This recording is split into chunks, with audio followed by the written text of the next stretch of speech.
Hello दोस्तों, कैसे हैं आप लोग। आशा है कि आप लोग बिहार एसएससी की तैयारी में लगे होंगे और डेली एक सेट का प्रैक्टिस कर रहे होंगे। आज हमारे चैनल पे एडिटोरिया के बुक से प्लेट एडिटोरिया के बुक से टेट सीरीज 13 का डिस्कशन करते हैं। इससे पहले हमारे चैनल पे एडिटोरिया के बुक से जो जितना भी 12 टेट सीरीज दिया गया था उसका डिस्कशन कराया जा चुका है।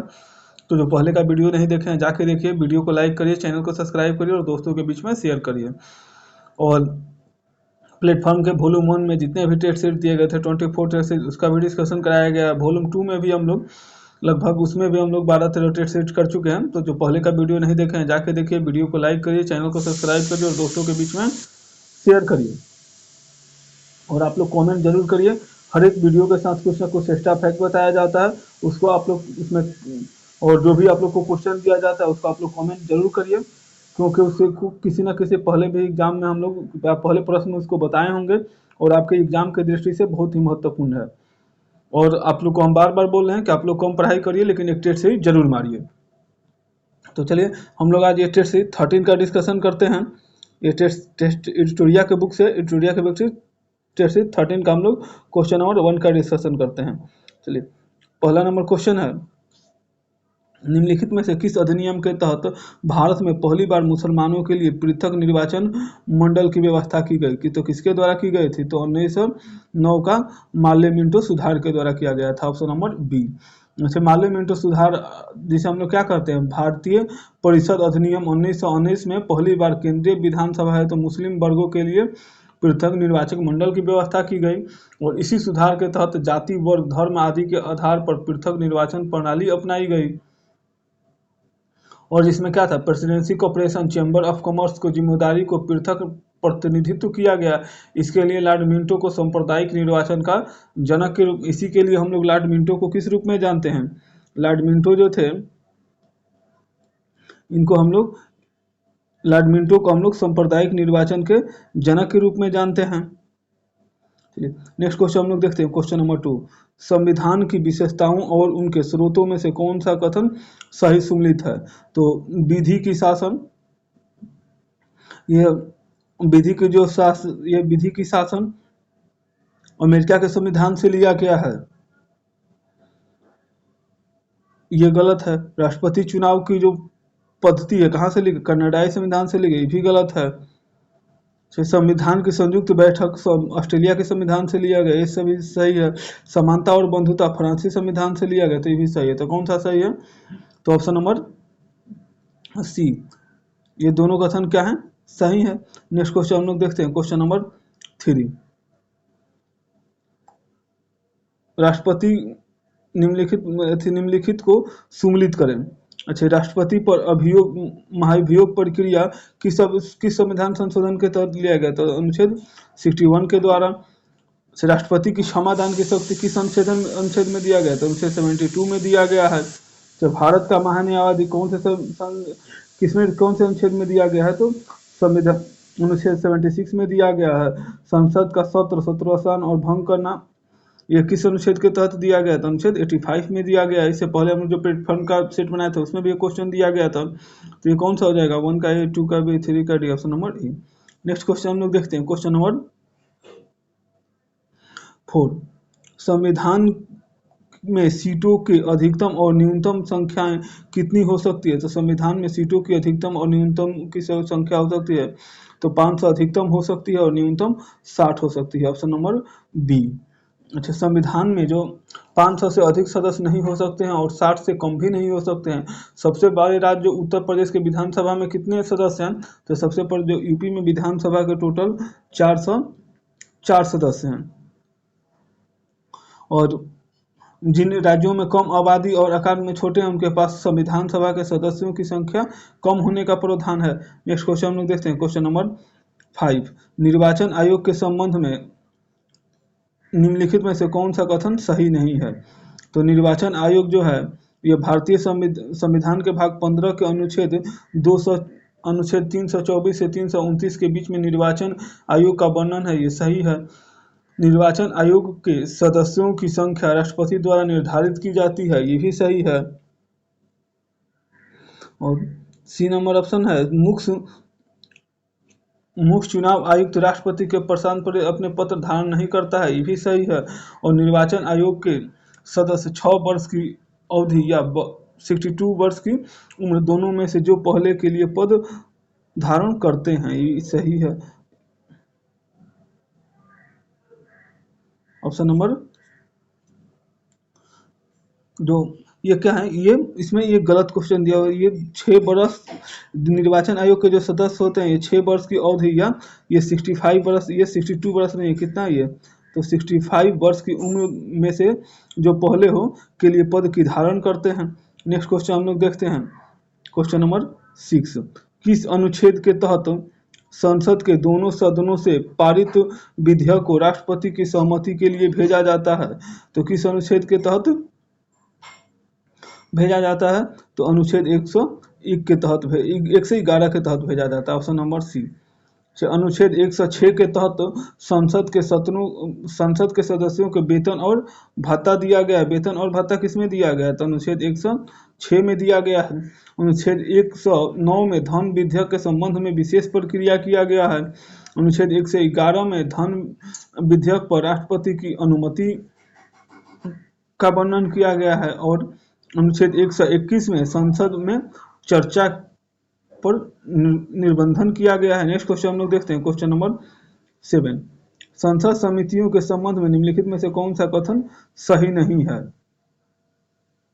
तो इसमें से कौन सा कथन सही नहीं है? तो यह जो समिति है कानून बनाने में महत्वपूर्ण भूमिका निभाती है, यह सही है। यह विभिन्न विभागों द्वारा किए गए खर्चों, भ्रष्टाचार के मामलों आदि की जांच करती है, ये भी सही है। समितियां जो है केवल संसद के अधिवेशनों के समय ही कार्यरत रहती है, ये गलत है।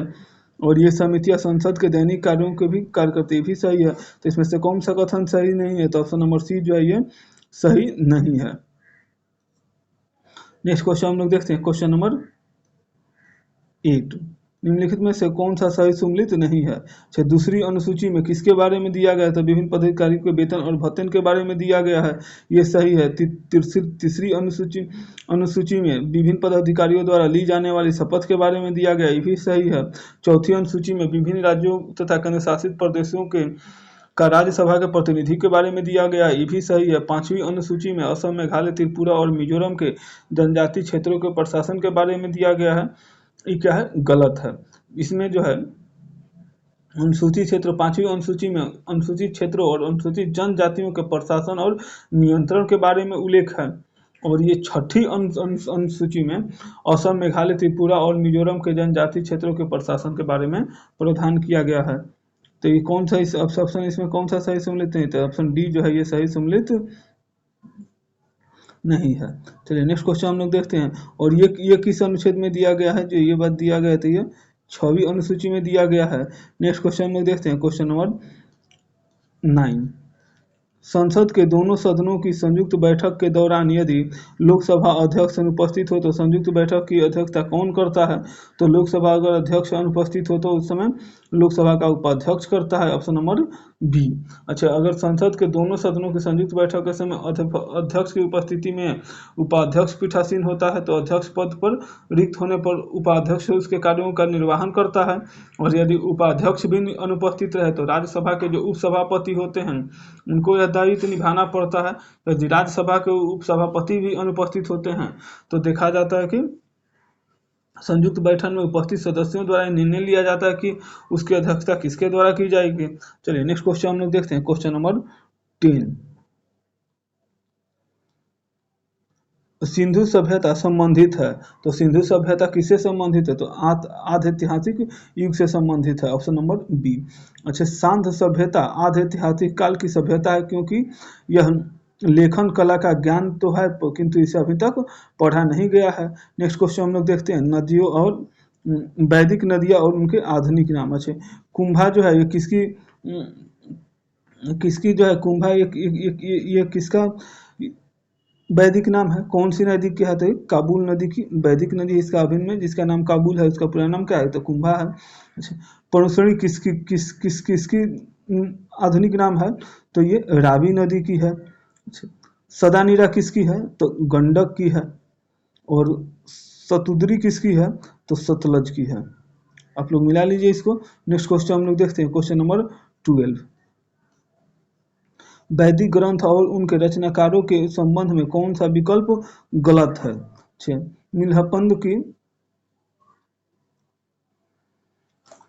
मिल मिलिह्पनु की रचनाकार कौन से? तो नागसेन थे, ये सही है। अच्छा, मध्यमिका कारिका के रचनाकार कौन है? तो नागार्जुन अर्जुन है, ये भी सही है। अच्छा, अधिधम कोश के रचनाकार कौन है? तो वसुबंधु है, ये भी सही है। अच्छा, विशु दिमक के रचनाकार कौन है? तो इसके बुध घोष है। इसमें दिया क्या है? अघोष दिया है, अघोष नहीं है। इसके इसके एथी कौन है, रचनाकार कौन है? तो बुध घोष है। चलिए, तो कौन सा हो जाएगा? ऑप्शन नंबर डी इसमें गलत है। नेक्स्ट क्वेश्चन हम लोग देखते हैं, क्वेश्चन नंबर 13। किस विद्वान का मानना था कि अलाउद्दीन खिलजी के बाजार नियंत्रण का एक बड़ा उद्देश्य हिंदुओं को सजा देना था? तो ये बात किसके द्वारा कहा गया था? ये किसके द्वारा मानना था? तो जियाउद्दीन बर्नी का मानना था। Option number D. अच्छा, बर्नी की एक प्रसिद्ध पुस्तक है तारीख फिरोज शाही एवं फतवा ए जहांगीरी। बर्नी का मानना था कि बाजार नियंत्रण का एक बड़ा उद्देश्य हिंदुओं को सजा देना था, क्योंकि अधिकांश जो व्यापारी थे हिंदू से और मुनाफाखोरी में से वो आम जनता का शोषण करते थे। नेक्स्ट क्वेश्चन हम लोग देखते हैं, क्वेश्चन नंबर 14। निम्नलिखित में से कौन सा विद्रोह सबसे पहले हुआ था? सबसे पहले कौन सा विद्रोह हुआ था? तो बंगाल का सिपाही विद्रोह हुआ था। Option number A.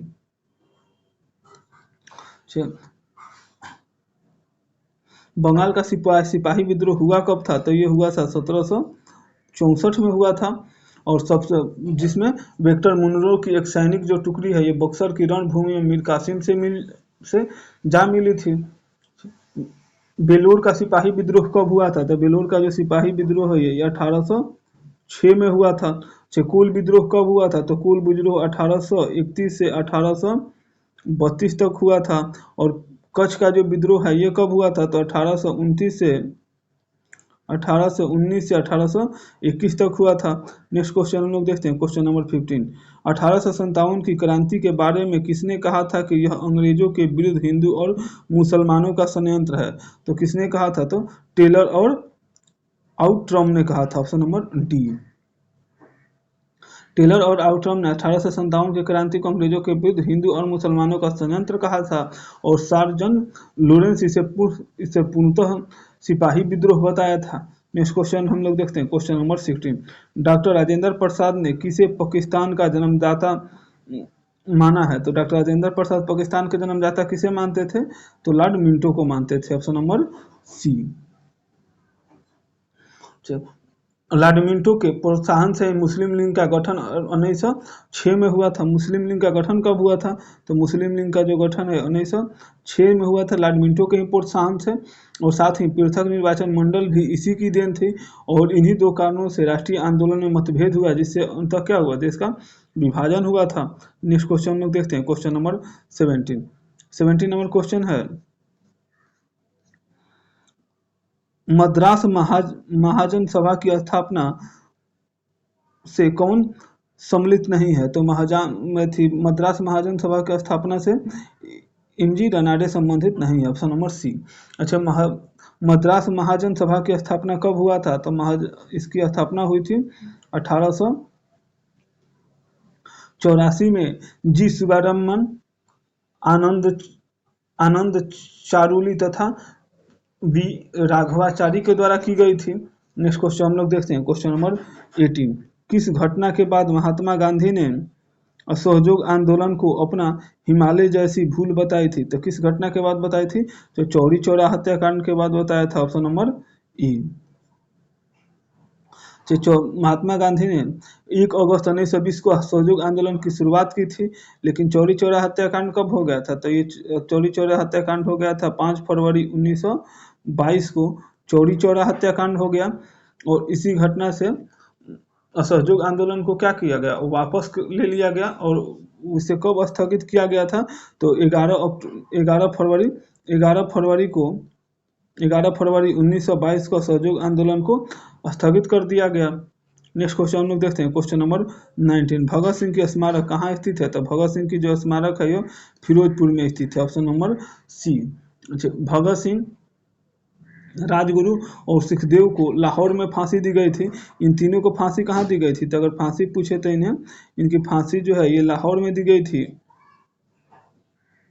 और चोरी चुपके उनका अंतिम संस्कार फिरोजपुर के निकट हुसैनीवाला में किया गया। और तीनों का स्मारक कहाँ स्थित है? यहीं पर स्थित है। भगत सिंह, राजगुरु और सुखदेव की फांसी की सजा कब दी गई थी? तो 23 मार्च, इनकी फांसी की सजा कब दी गई थी? तो 23 मार्च 1931 को दी गई थी। नेक्स्ट क्वेश्चन हम लोग देखते हैं, question number 120, sorry question number 20। Alauddin Khilji के रणथंभौर अभियान में बिहार के किस शासक ने भाग लिया था? तो कौन से शासक ने भाग लिए थे? तो सिक्र सिंह ने लिया था, ऑप्शन नंबर सी। अच्छा, अलाउद्दीन के रणथंभौर अभियान में बिहार के जो सिक्र सिंह ने भाग लिया, और सिक्र सिंह दरभंगा का शासक था, जिसे अलाउद्दीन खिलजी ने सेनापति शेख मोहम्मद इस्लाम ने बंदी बना लिया था। और बाद में सिक्र सिंह अलाउद्दीन से समझौता हो गया था। नेक्स्ट क्वेश्चन हम लोग देखते हैं, क्वेश्चन नंबर 21। पटना के प्रथम अंग्रेजी मिस्ट्री के पद से किसे नियुक्त किया गया? तो पटना के जो प्रथम अंग्रेजी मिस्ट्री के पद से चार्ल्स फ्रांसिस ग्रांट को नियुक्त किया गया, option number D. Next question हम देखते हैं, क्वेश्चन नंबर 22।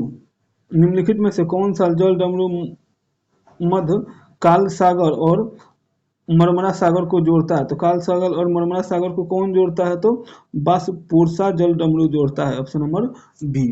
अच्छा, बासपोर्सा जल डमरू जो है काल सागर और मरमरा सागर को जोड़ता है, और यह भूमध्य रेखा में, यह भूमध्य सागर में स्थित है। और विश्व की एक प्रमुख जो जल संधि है यूरोप से एशिया को अलग करती है। मरमरा जो है ये सागर, मरमरा सागर तुर्की का एक अंतर्देशीय समुंदर है। नेक्स्ट क्वेश्चन हम लोग देखते हैं, क्वेश्चन नंबर 23। दक्षिणी गोलार्ध में सबसे बड़ा दिन होता है? तो दक्षिणी गोलार्ध में सबसे बड़ा दिन कब होता है? तो 22 दिसंबर को होता है, ऑप्शन नंबर डी। 22 दिसंबर के दिन जो है ये दक्षिणी गोलार्ध में सबसे बड़ा दिन होता है। तो इस दिन उत्तरी गोलार्ध में क्या होगा? तो सबसे छोटा दिन होगा। और इस दिन मकर रेखा पर सूर्य की सीधे किरणें पड़ती है, क्योंकि दक्षिणी ध्रुव उसकी ओर झुकी होती है। और पृथ्वी की इसी तिथि को शीतकालीन संक्रांत कहा जाता है। और इसी कारण दक्षिणी गोलार्ध में दिन बड़ी होती है और रातें क्या होती है? तो छोटी होती है। नेक्स्ट क्वेश्चन हम लोग देखते हैं, क्वेश्चन नंबर 24। दो समानांतर भ्रंशों के बीच उठे हुए भाग को क्या कहते हैं? तो दो समानांतर भ्रंशों के उठे हुए भाग को हम लोग ब्लॉक पर्वत कहते हैं, ऑप्शन नंबर सी। अच्छा, ब्लॉक जो है ये पहाड़ पर ऊंचे पठारों और चौड़े गुंबदों के बने होते हैं। दो भ्रंश रेखाओं के बीच का चट्टान ऊपर उठ जाना, या दो भ्रंश रेखाओं के मध्य के चट्टान को छोड़कर किनारे की ओर जो चला जाता है, उससे भी क्या होता है? तो धंस जाती है, जो ब्लॉक पर्वत का निर्माण करती है। नेक्स्ट क्वेश्चन हम लोग देखते हैं, क्वेश्चन नंबर 25। दोमट मिट्टी उसे कहते हैं जिसमें, दोमट मिट्टी किसे कहते हैं? तो बालू के कणों का अनुपात अधिक और मृतिका की मात्रा कम हो, उसे हम लोग क्या कहते हैं? तो दोमट मिट्टी कहते हैं। और यह मिट्टी जो है यह फसलों के लिए अत्यंत उर्वरक और उपजाऊ होती है। इसमें 40%, जिसमें 40% सिल्ट, 20% चिकनी मिट्टी और 40% बालू होता है। नेक्स्ट क्वेश्चन हम लोग देखते हैं, क्वेश्चन नंबर 26। 26 नंबर क्वेश्चन है, निम्नलिखित में से कौन सा ही सम्मिलित नहीं है? तो पवन और उनके देश। सेंट एना जो है ये कहाँ की पवन है? तो सेंट एना जो है ये कैलिफोर्निया की है। हबूबा है सूडान की है। यानो जो है जापान की है। और मिस्ट्री जो है ये, मिस्ट्रियल जो है ये ऑस्ट्रेलिया की है। ये सही नहीं है। मिस्ट्रियल जो है ये कहाँ की पवन है?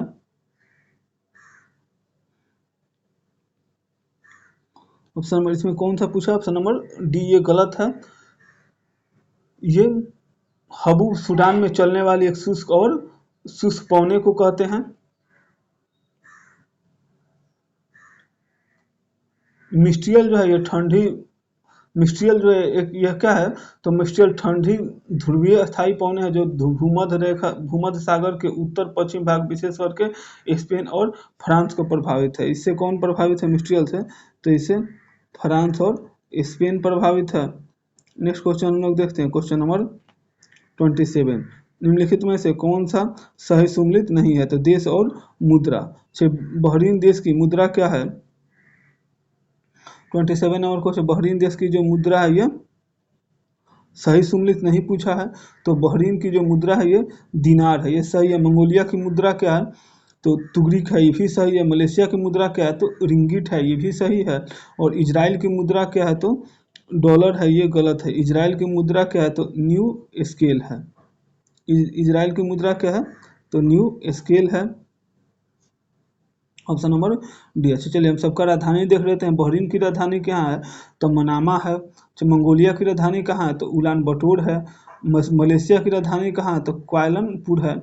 और इजराइल की राजधानी कहाँ है, तो जेरूसलम है। नेक्स्ट क्वेश्चन हम लोग देखते हैं, क्वेश्चन नंबर 28, सिंधु नदी अरब सागर में गिरती है, इसका उद्गम स्थल है, तो सिंधु नदी का उद्गम स्थल कहाँ है, तो कौशल हिमानी है। Option number C. और इसकी लंबाई कितनी है, तो 36 से 10 मीटर है। कौशल हिमानी से यह नदी जो है तिब्बत और कश्मीर के बीच बहती है, और यह नदी जो है ये लेह में भारत में प्रवेश करती है। नेक्स्ट क्वेश्चन हम लोग देखते हैं, क्वेश्चन नंबर 29, सूची 1 को सूची 2 से मिलान करना है।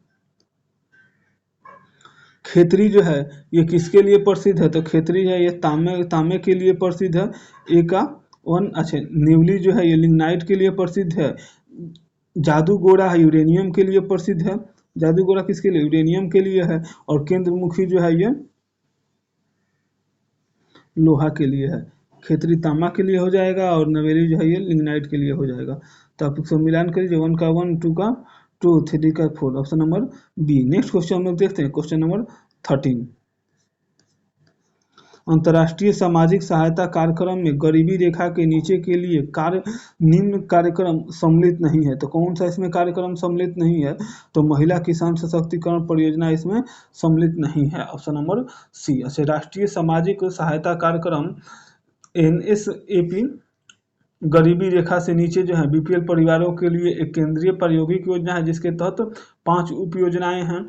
इंदिरा गांधी राष्ट्रीय वृद्धा पेंशन योजना, इंदिरा गांधी राष्ट्रीय विधवा पेंशन योजना, इंदिरा गांधी राष्ट्रीय निःसशक्त पेंशन योजना और राष्ट्रीय परिवार लाभ कार्यक्रम योजना और अन्य पूर्ण योजना। चलिए और नेक्स्ट क्वेश्चन हम लोग देखते हैं, क्वेश्चन नंबर 31, निम्नलिखित में से इनमें से किसने गरीबी निवारण के प्रभावपूर्ण अस्त्र के रूप में स्वयं सेवा समूह के विचार को दिया था, तो किसने दिया था, तो मोहम्मद यूनिसेफ ने दिया था। Option number B. अच्छा स्वयं सहायता समूह का विचार जो है बांग्लादेश के नोबेल शांति पुरस्कार विजेता प्रोफेसर मोहम्मद यूनिस के दिमागों की उपज थी। और स्वयं सहायता समूह और माइक्रो फाइनेंशियल हाल ही में गरीबी उन्मूलन, जिन्होंने वर्ष 1976 ईस्वी में ग्रामीण बैंक ऑफ बंगाल की शुरुआत की थी, वित्तीय समावेशन और महिला सशक्तिकरण के लिए संभावित साधन के रूप में उभरा है। नेक्स्ट क्वेश्चन हम लोग देखते हैं, क्वेश्चन नंबर 32, माध्यमिक भोजन हेतु किसके द्वारा प्रबंधन तथा वित्तीय व्यवस्था की जाती है, तो किसके द्वारा की जाती है, तो मानव संसाधन विकास मंत्रालय द्वारा की जाती है। Option number D. ठीक, माध्यमिक भोजन का प्रारंभ जो है ये वर्ष 1995 में केंद्र शासित परियोजनाओं के रूप में किया गया था। इसमें भोजन निर्माण लागत और केंद्र एवं पूर्वोत्तर क्षेत्रों के राज्यों के बीच 90:10 तथा केंद्र एवं राज्यों और संघीय क्षेत्रों के बीच जो है ये 75:25 के अनुपात में वहन किया जाता है। नेक्स्ट क्वेश्चन हम लोग देखते हैं, क्वेश्चन नंबर 33 नंबर क्वेश्चन है, समन्वय बाल विकास परियोजना के अंतर्गत निम्नलिखित में से कौन सा एक सम्मिलित नहीं है, तो इसमें कौन सा सम्मिलित नहीं है, तो परिवार नियोजन इसमें सही सम्मिलित नहीं है। Option number D. अच्छा अक्टूबर 1975 में लॉन्च की गई समन्वय विकास योजना भारत सरकार का प्रमुख कार्यक्रम है। और ये योजना जो है 6 सेवाओं का एक पैकेज उपलब्ध कराता है, जिसमें पूरक पोषण, स्कूल पूर्व अनौपचारिक शिक्षा, पोषण एवं स्वास्थ्य शिक्षा, टीकाकरण, स्वास्थ्य चेकअप और रेफरल सेवाएं हैं। नेक्स्ट क्वेश्चन हम लोग देखते हैं, क्वेश्चन नंबर 34। भारत में सामुदायिक विकास कार्यक्रम कब आरंभ हुआ था? तो भारत में जो है सामुदायिक विकास कार्यक्रम है ये 2 अक्टूबर 1952 को आरंभ हुआ था। Option number B. Option number B. 2011 में भारत में सामुदायिक विकास कार्यक्रम प्रायोगिक स्तर पर 2 अक्टूबर 1952 को शुरू किया गया और देश में कृषि कार्यक्रम और संचार के प्रणालियों में सुधार के साथ साथ ग्रामीण स्वास्थ्य, स्वच्छता और ग्रामीण शिक्षा में पर्याप्त वृद्धि के उद्देश्य से सामुदायिक विकास कार्यक्रम को लागू किया गया। नेक्स्ट क्वेश्चन हम लोग देखते हैं, क्वेश्चन नंबर 35। काली क्रांति संबंधित है, तो काली क्रांति किससे संबंधित है? तो कोयला के उत्पादन से संबंधित है। Option number D. अच्छा, मत्स्य क्रांति किससे संबंधित है? मछली को। हरित क्रांति किससे संबंधित है?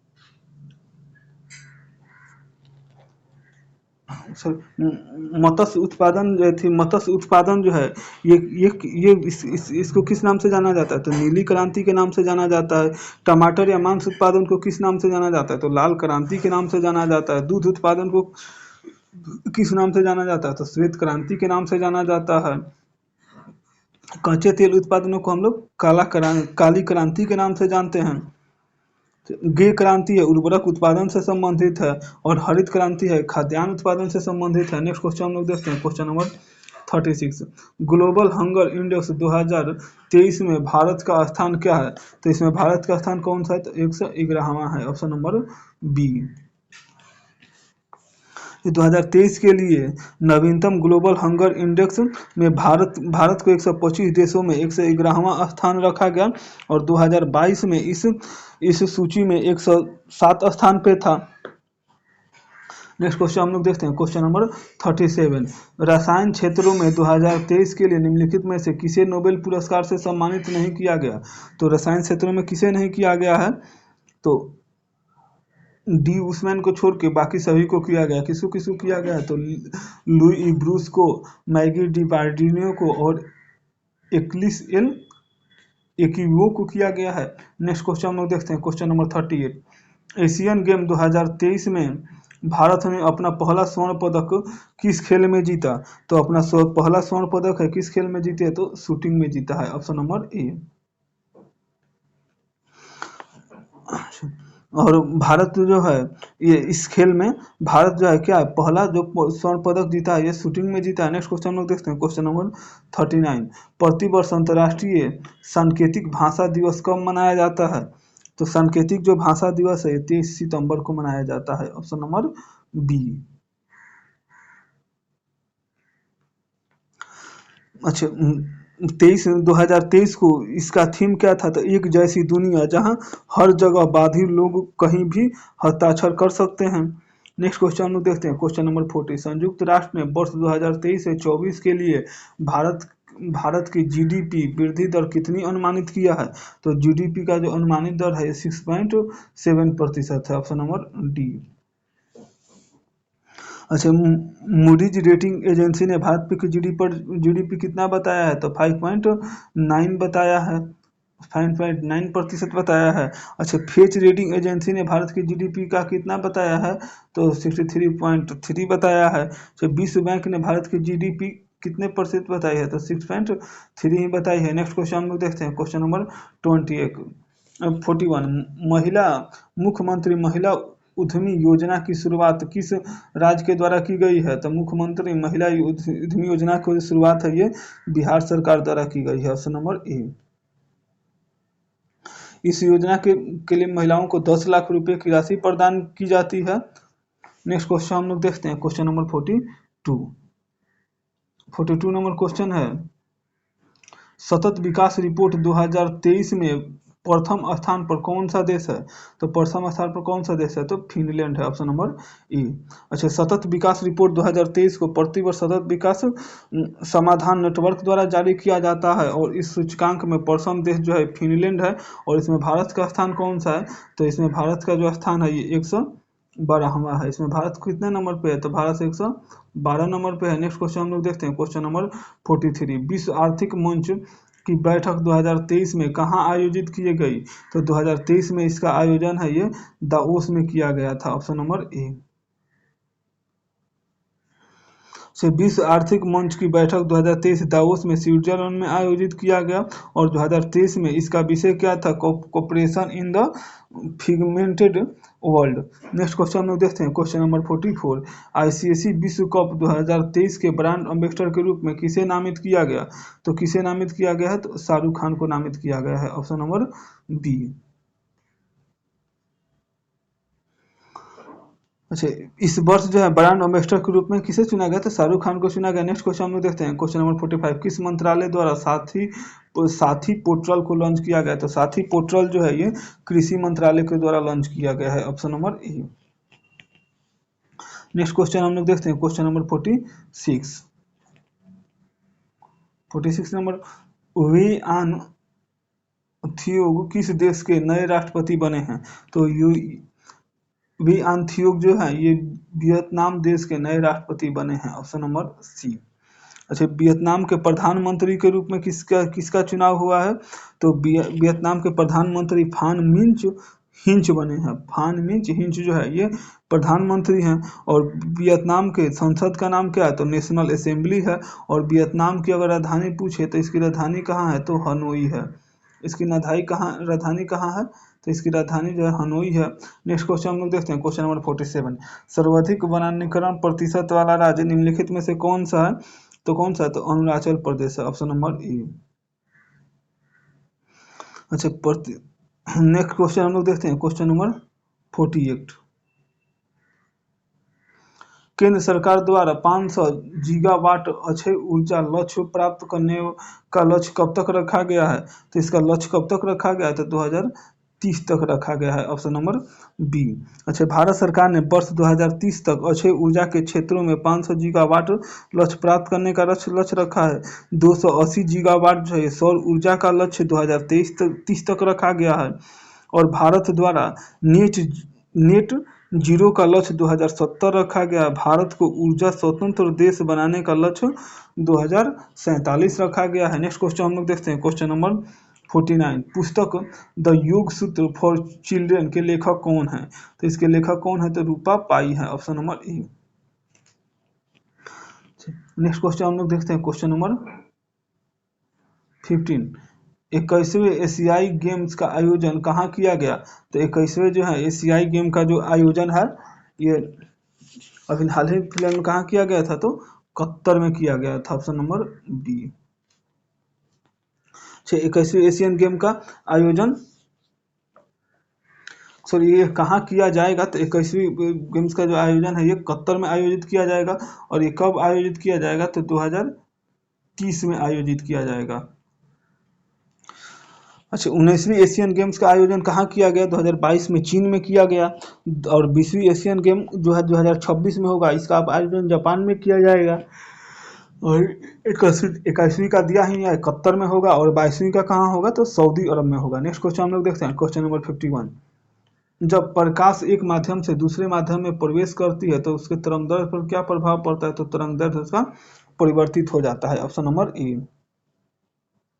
लेकिन जो प्रकाश प्रकाश का जो अधिकतम वेग किसमें होता है? तो प्रकाश का जो अधिकतम वेग होता है वो निर्वात में होता है। नेक्स्ट क्वेश्चन हम लोग देखते हैं, क्वेश्चन नंबर 52। 52 नंबर, एसआई पद्धति में कितने मूल मात्रकों को स्वीकार किया गया है? तो एसआई पद्धति में मूल 7 मात्रकों को स्वीकार किया गया है, ऑप्शन नंबर बी। कौन कौन से हैं? तो लंबाई के लिए मीटर, द्रव्यमान के लिए किलोमीटर, समय के लिए सेकंड, विद्युत धारा के लिए एम्पीयर, ताप के लिए केल्विन, ज्योति तीव्रता के लिए कैंडिला और पदार्थ की मात्रा के लिए मोल। नेक्स्ट क्वेश्चन हम लोग देखते हैं, क्वेश्चन नंबर 53।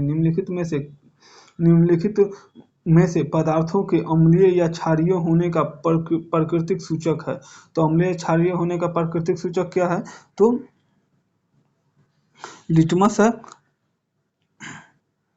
हल्दी है, वनीला है और लौंग है। तो इसके चारों है, option number D. Next question हम लोग देखते हैं, क्वेश्चन नंबर 54।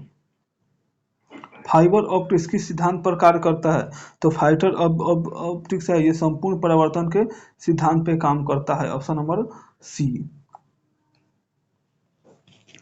से संपूर्ण परिवर्तन के सिद्धांत पर आधारित जो है प्रकाश तंतु एक ऐसी पद्धति है जिसकी मदद से प्रकाश का संचारण बाल की तरह एक पतले तथा मुड़ने वाले तंतुओं से होता है, और ये तंतु जो है ये पारदर्शी कांच अथवा प्लास्टिक के बने होते हैं।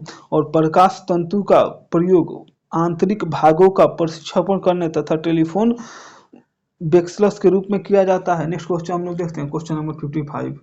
बर्तनों को चमकीला चमकीला बनाने के लिए उपयोग में लाया जाने वाला पदार्थ निम्नलिखित में से कौन सा है? तो बर्तनों को चमकीला बनाने के लिए उपयोग में लाया जाने वाला जो पदार्थ है ये जिंक ऑक्साइड है, ऑप्शन नंबर बी।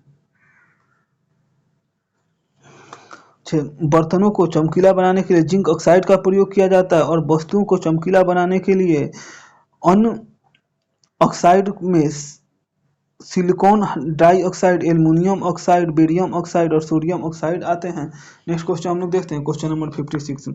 मेढक के संबंध में निम्नलिखित में से कौन सा कथन असत्य कथन कौन सा है? तो इसमें असत्य कथन कौन सा है? तो कायांतरित में आत बड़ी हो जाती है, option number C. Next question हम लोग देखते हैं, क्वेश्चन नंबर 57। निम्नलिखित में से कौन सी रसायन मच्छर भगाने वाली दवाओं में सक्रिय रूप से पाई जाती है? तो कौन सी पाई जाती है? तो एथिलीन पाई जाती है, ऑप्शन नंबर बी। मच्छर क्लाइव में प्रयोग होने वाले एथिलीन एक बीजीय पौधे के रूप में प्राप्त होता है। नेक्स्ट क्वेश्चन हम लोग देखते हैं, क्वेश्चन नंबर 58। एक कार्बन डेटिंग का मान कितना होता है? तो एक कार्बन डेटिंग का मान 1000 किलोग्राम कार्बन डाइऑक्साइड के बराबर होता है, ऑप्शन नंबर सी। अच्छा, 59 मानव शरीर के भार का कुल कितना हिस्सा ऑक्सीजन होता है? तो कुल कितना हिस्सा ऑक्सीजन होता है? तो 65% होता है, ऑप्शन नंबर डी। मानव शरीर में मुख्य रूप से 6 तत्व पाए जाते हैं, जिसमें oxygen, carbon, hydrogen, nitrogen, calcium और फास्फोरस होता है। नेक्स्ट क्वेश्चन हम लोग देखते हैं, क्वेश्चन नंबर 60 नंबर क्वेश्चन है, निम्नलिखित में से कौन सा सही सम्मिलित नहीं है? तो इसमें कौन सा जो है ये सही सम्मिलित नहीं है? तो तांबा का जो गैल्वेनीकरण है ये सही सम्मिलित नहीं। मैग्नीशियम का प्रयोग आतिशबाजी में होता है, मैग्नीज का प्रयोग फर्टिलाइजर में होता है, और टंगस्टन का उपयोग है ये इलेक्ट्रिक बल्ब में होता है। ये सब सही है, लेकिन ये 60 नंबर क्वेश्चन है, तांबा का जो प्रयोग होता है ये गैल्वेनीकरण में होता है, ये गलत है। गैल्वेनीकरण में किसका प्रयोग होता है? तो इसका सही हो जाएगा कि जिंक का जो प्रयोग होता है गैल्वेनीकरण के लिए होता है। नेक्स्ट क्वेश्चन हम लोग देखते हैं, क्वेश्चन नंबर 61।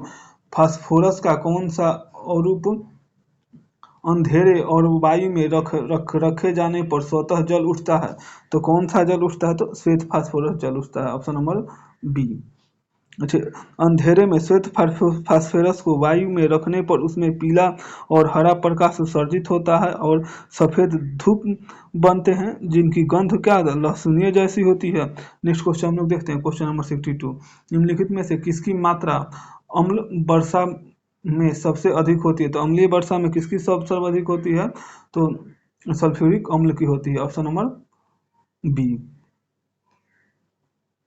अच्छा, अम्लीय वर्षा में समानतः जो है सल्फ्यूरिक अम्ल की मात्रा सर्वाधिक होती है, और कितनी होती है? तो इसकी मात्रा जो है ये लगभग 70% होती है। नेक्स्ट क्वेश्चन हम लोग देखते हैं, क्वेश्चन नंबर 63।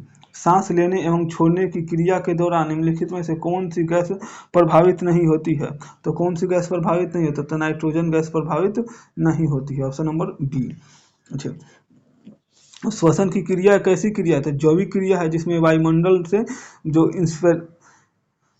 निश्वसन की क्रिया में लगभग 78% नाइट्रोजन, 21% ऑक्सीजन और 0.03% कार्बन डाइऑक्साइड तथा 0.05% जलवाष्प आदि गैसें होती है। जबकि अगर एक्सप्रेशन की क्रिया में नाइट्रोजन की मात्रा 78% और ऑक्सीजन की मात्रा 70%, 17%, कार्बन डाइऑक्साइड की मात्रा 4% और जलवाष्प की मात्रा 6.2% बाहर निष्कासित होती है। नेक्स्ट क्वेश्चन हम लोग देखते हैं, क्वेश्चन नंबर 64। मानव शरीर में पाई जाने वाली सबसे छोटी हड्डी कौन सी है? तो मानव शरीर में सबसे पाई जाने वाली सबसे छोटी हड्डी जो है स्टेपीज है, ऑप्शन नंबर ए। अच्छा, और मानव शरीर में सबसे बड़ी हड्डी कौन सी है? तो फीमर की हड्डी है। और वयस्क मनुष्य में कुल कितनी हड्डियां पाई जाती है? तो 206 पाया जाता है। नेक्स्ट क्वेश्चन हम लोग देखते हैं, क्वेश्चन नंबर 65। कास्टिक सोडा का रासायनिक नाम है, तो कास्टिक सोडा का रासायनिक नाम क्या है? NaOH है, ऑप्शन नंबर बी। और यह क्या है? तो यह एक श्वेत ठोस आयनिक यौगिक है जो सोडियम का उसके ऑक्साइड पर जल की क्रिया से प्राप्त होता है, और यह जल में पूर्णतः विलीय होता है, और याव में उपस्थित आर्द्रता और कार्बन डाइऑक्साइड का अवशोषण करता है। नेक्स्ट क्वेश्चन हम लोग देखते हैं, क्वेश्चन नंबर 66। निम्नलिखित तत्वों में से पृथ्वी पर सबसे भारी प्राकृतिक तत्व कौन सा है? तो पृथ्वी पर जो सबसे भारी प्राकृतिक तत्व है यूरेनियम है, ऑप्शन नंबर ए। और इसका जबकि सबसे हल्का तत्व अगर पूछे तो कौन सा है? तो सबसे हल्का तत्व जो है हाइड्रोजन है।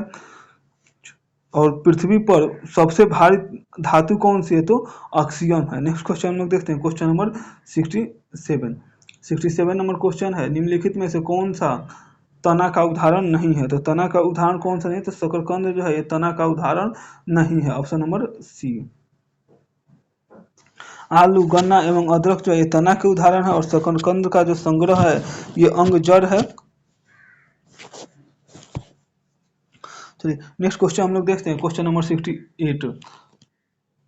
अभ्वाजन रोग को कहते हैं, तो अभ्वाजन रोग को हम लोग किस नाम से जानते हैं? तो पोषक तत्वों के अभाव के कारण होने वाले रोगों को कहते हैं, ऑप्शन नंबर सी। वे रोग जो लंबे अवधि तक पोषण के अभाव के कारण होते हैं अब अभ्वाजन्य रोग कहलाते हैं। अभ्वाजन रोग जो है ये रोगी को रोकथाम के लिए संतुलित आहार लेना आवश्यक होता है। नेक्स्ट क्वेश्चन हम लोग देखते हैं, क्वेश्चन नंबर 68। 68 नंबर क्वेश्चन देखें हम लोग देखते हैं, क्वेश्चन नंबर 69। मलेरिया से प्रभावित होने वाला अंग कौन सा है? तो मलेरिया से प्रभावित होने वाला अंग जो है ये प्लीहा है, ऑप्शन नंबर सी। अच्छा, मलेरिया जो है ये प्लाज्मोडियम नामक एक कोशिकीय प्रोटोजोआ तंतु के कारण होता है, और इसकी वाहक जो है ये मादा एनफ्लूएंजा मच्छर है, और इससे प्रभावित होने वाला अंग जो है प्लीहा या तितली है। नेक्स्ट क्वेश्चन हम लोग देखते हैं, क्वेश्चन नंबर 70 नंबर क्वेश्चन है, वस्त्र निर्माण में प्रयोग में लाए जाने वाले ऐसे पदार्थ जिनका स्रोत जो है पादप नहीं होता है कहलाते हैं, तो ये क्या कहलाते हैं? तो संश्लिष्ट तंतु कहलाते हैं, ऑप्शन नंबर ए। अच्छा, वस्त्र निर्माण में पिछले 1 सदी से रसायन पदार्थों के निर्माण जो है ये तत्वों का निर्माण भी किया जाता है, और इसे हम लोग संश्लिष्ट तंतु कहते हैं। नेक्स्ट क्वेश्चन हम लोग देखते हैं, क्वेश्चन नंबर 71। निम्नलिखित में से कौन सा अनुवांशिक रोग नहीं है? तो अनुवांशिक रोग कौन सा है? तो डिमेंशिया जो है अनुवांशिक रोग नहीं है, ऑप्शन नंबर ए। अच्छा, डिमेंशिया जो एक मस्तिष्क का रोग है जो प्रायः याददाश्त की समस्याओं के साथ शुरू होता है, और बाद में यह मस्तिष्क के अन्य भागों को प्रभावित करने लगता है, जिसके फलस्वरूप रोजमर्रा के काम काजों में कठिनाई होता है, संवाद में भी कठिनाई होने लगता है, मनोदशा निर्णय लेने की क्षमता और व्यक्तित्व में बदलाव के विकल्पों को भी क्या करता है? प्रभावित करता है। नेक्स्ट क्वेश्चन हम लोग देखते हैं, क्वेश्चन नंबर 72। हमारे शरीर में मुख्य रूप से ऊर्जा प्रदान करता है, तो हमारे शरीर में मुख्य रूप से ऊर्जा कौन प्रदान करता है? तो कार्बोहाइड्रेट करता है, ऑप्शन नंबर ए। विभिन्न रोगों को रक्षा करने में ये क्या करता है? कार्बोहाइड्रेट सहायता करता है। प्रोटीन तथा खनिज लवण जो है शरीर में वृद्धि तथा अनुरक्षण के लिए आवश्यक है। नेक्स्ट क्वेश्चन हम लोग देखते हैं, क्वेश्चन नंबर 73।